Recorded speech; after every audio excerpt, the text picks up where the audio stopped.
You're my biggest supporter, and you watch all of my stories. But there's one story that means more than anything to me, and it's ours. So some friends of mine and I have created our story. Aww.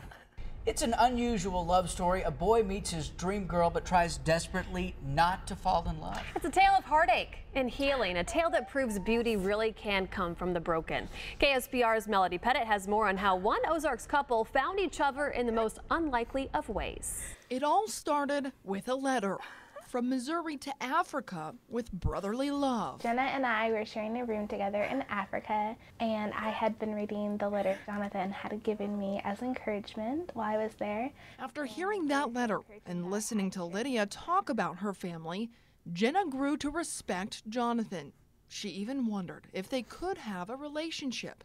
But Jonathan was engaged. I knew that Jenna would be perfect for John, but he was already taken, so I waited till later that year. That's when Jonathan came to School of the Nations to volunteer. He needed to heal after he had to call off his engagement. I just needed something for me. I needed to get out of the house and have something of my own. But there was one thing I knew for sure. Regardless, I wasn't going to date for like another 2 to 3 years. After John had broken off his engagement, I told Jenna, and she said, I'm trying to be really sympathetic right now, but I'm so happy. And Jenna moved Jonathan to the top of her prayer list. I walked in to get my tour of the campus, and there she was, this pretty blonde girl in a blue dress and coral heels. Immediately I found her attractive, but I told myself, don't be ridiculous, John. Stop. But try as he may, he couldn't help but feel attracted to the pretty blonde girl with the Kentucky accent.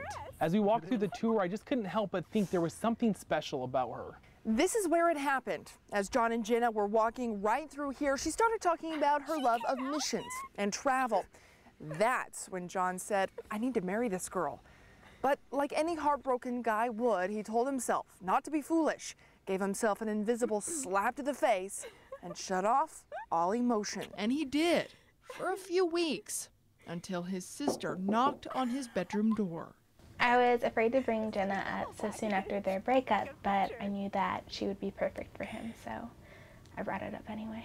She sits down in my room and she says, John, don't get mad, but Jenna, and immediately I knew exactly what she's going to say, and I was like, stop, don't say it, don't say it. Jonathan threw caution to the wind and went out to Indian food with Lydia and Jenna.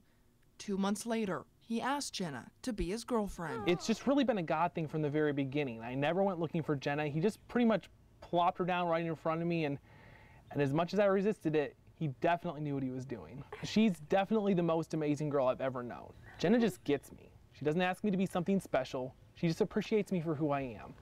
I honestly don't know what I'd do without her. I'm convinced she's the sweetest girl on the planet.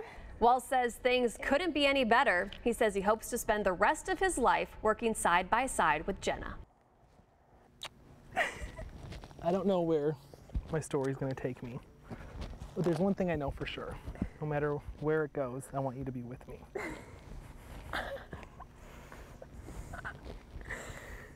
Jenna Lee Kilgallen, will you marry me?